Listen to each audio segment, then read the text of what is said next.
السلام عليكم ورحمة الله تعالى وبركاته. أصحابي aad baan idin salaamayaa. waayahan de waynu kala baadnay hawlo shaqo iyo meelo safraan ku maqnaa darteed ayaan waxba soo gelin waayay markaas darteed baan waqtigu ii saamixin. maanta waxaan noo wadaa dib u qabayn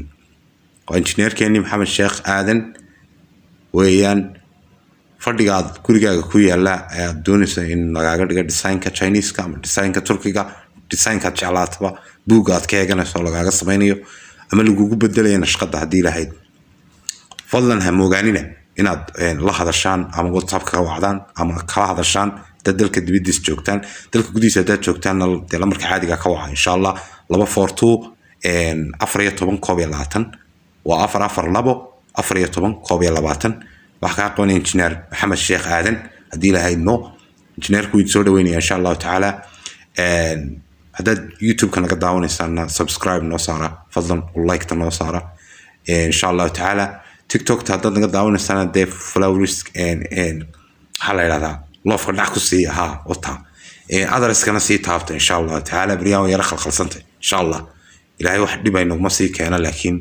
أدرس كسيتافت كل شيء في كسودانية أنا هاي ولكن دلال نت بيج كفيسبوك هذا قد داون يسألنا دع لوف فلوغري او لايك او سي شير غريسغنا ان شاء الله تعالى انستغرام كادا ديغا داونسي يوتيوب كو بروفايل كيالان بيج كان اسغود بوقن كرتان dilal.net baad ku qoraysaa Facebook insha Allah isaga linkiisa ma naaso dhigan halkan marka insha Allah تعالى website ka isaga qodisood booqan kartaan waa blogger insha Allah تعالى wixii faahfaahina insha Allah mar walba waxaad nagala soconaysaan halka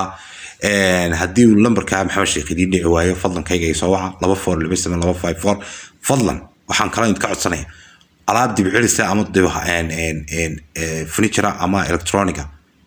aad waxaan ugu sii baahanay